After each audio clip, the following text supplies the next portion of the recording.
I wanted to talk a little bit about the history of radial tire and the difference of how, from the BFG stuff that people were originally talking about to now, and you see these cars like still squatting and wheeling back then to now, they're like working so differently. Oh, yeah. And you pretty much watched the whole learning process of that. I did. I thought, back in the day, these guys would come out and front end separation was everything, and your front to rear bias was completely different than what it is now. Nowadays, people are looking at 56 and up on the nose. And that was something unheard of, back then. Corner weights and all that other business, people scaling cars and all that stuff has all come into play, right? With these spring and shock packages that people like Mensa are offering and everything else.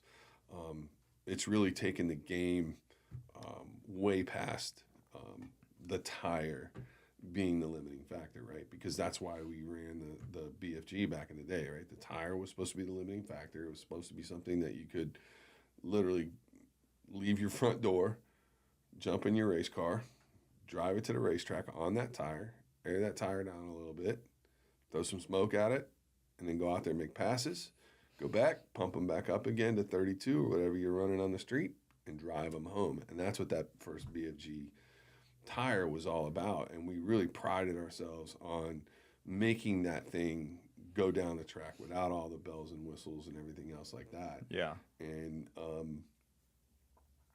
you look at the early days of drag radial in Orlando, and then, of course, in Memphis when they did some of the shootouts beforehand. These guys were just laying it out, and kind of just dragging the car out and then going. And their nitrous guys were trying to get it on the back tire and get the nose up and everything else like that. And where nowadays these guys are driving the rear tire into the ground, keeping the nose down, and just almost snow plowing down the racetrack. Yeah, I mean, you see cars like Grubworm, for instance, stick shift car, at the top end of the track, it's actually dragging the front bumper. Yes. At 1,200 feet. Yes. That's when it finally gets to like full power, full separation, and it's actually touching the bumper on the ground at 1,200 feet, which actually gets scary to a point. Right. It's scary on both sides, right? Because back in the day, you look at some of the no prep guys, I always tease them, they look like they got, stadium truck shocks on the front of these things, and they're just some of them do extended 14 inches, and the front tire still touching the ground. That's how we would go through the traps back then. You would go nose high, yeah, and tail dragging and everything else like that, and it was just to keep it on there. Most of the cars, with limited anti-roll bar technology and shock technology and everything else like that, you were lucky if you had, 12-way single adjust shocks on the car. Very limited electronics to go along with all of that stuff. And the cars would start rocking, laterally going through the lights. There's video of Troy Perez Sr. in the Nova, and that thing is just sawing through the top end of the track, just rocking back and forth as it goes through the big end. And I don't think a lot of people understood back then, how on edge that tire was. And we get into these conversations all the time about tire technology and, how it's really advanced everything. And it has. But when people say, we need to bring it back and we need to let the tire be the determining factor. Let's let the tire. Okay, I'm fine with that. Yeah. How about we take Ultra Street and we get rid of the R tire and we put it on the SS tire? And the first thing people ask me, what are you trying to kill me? Well, hold on. I thought we wanted to make the tire the determining factor here. Yeah, but I'll never be able to get down.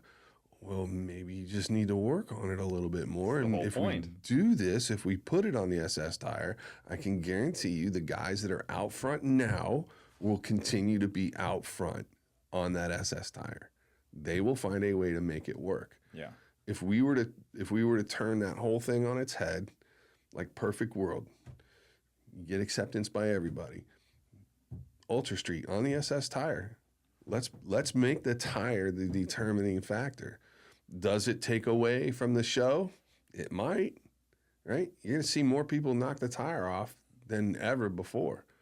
But you're also going to wind up seeing some people with a lower horsepower car not knock the tire off and maybe go some rounds, maybe win some Well, that rounds. might be the easiest change too, because changing a turbo's tough. Like, people don't just change It's their expensive, turbo. right? It's expensive, but tires, like, you know, you're changing them anyways, likely at some Right. point. The ultra guys are changing them less than like an X275 guy that gets Right. like what, 5 passes out of them, and he's like, all right, I'm gonna sell these to the next guy. It's usually probably 10 passes. Yeah. Well, just because they want that same tire and sell Yep. it off to the next guy. You see them for sale all through the pits. You know, they're not just throwing them away. Right. But yeah, I mean that would make it a cool deal. And then that brings in the conversation of limited 235. That is a really impressive tire. And it changes the gear ratio very heavily, which is very different than, like, you know, changing to the SS tire from an R tire. That's the same gearing, same size tire. Yep. You're talking changing transmission ratios and rear end ratios and all kinds of good stuff. Oh, yeah. All your bar angles change because it's so short. But that class is cool. But that class, it seemed like everybody was sandbagging in. So that class, you look at what we've done when the DXP Street category went away. Mm-hmm. We combined those two. So I took it from limited 235 and DXP Street, and we got rid of the DXP part, and we got rid of the 235 part, and now it's just limited Street. So after, I think, a year of doing that, I wound up taking the nitrous cars and giving them a 255/60 R tire. So the nitrous cars are on a 255/60 R tire, which gives them a little more sidewall height and gives them a little more rollout. Boosted cars are still on the 26 8.5 Pro bracket style tire. If you're a DXP guy and you are still on the 275 SS Radial, you're still allowed to run that as in your nitrous combination. You can still run that. Nobody runs that tire except for 2 or 3 guys. It just shows that even though you've got a 275 tire, I'll take the compound of the R and the 255 or the 26 8.5 over the SS. Yeah.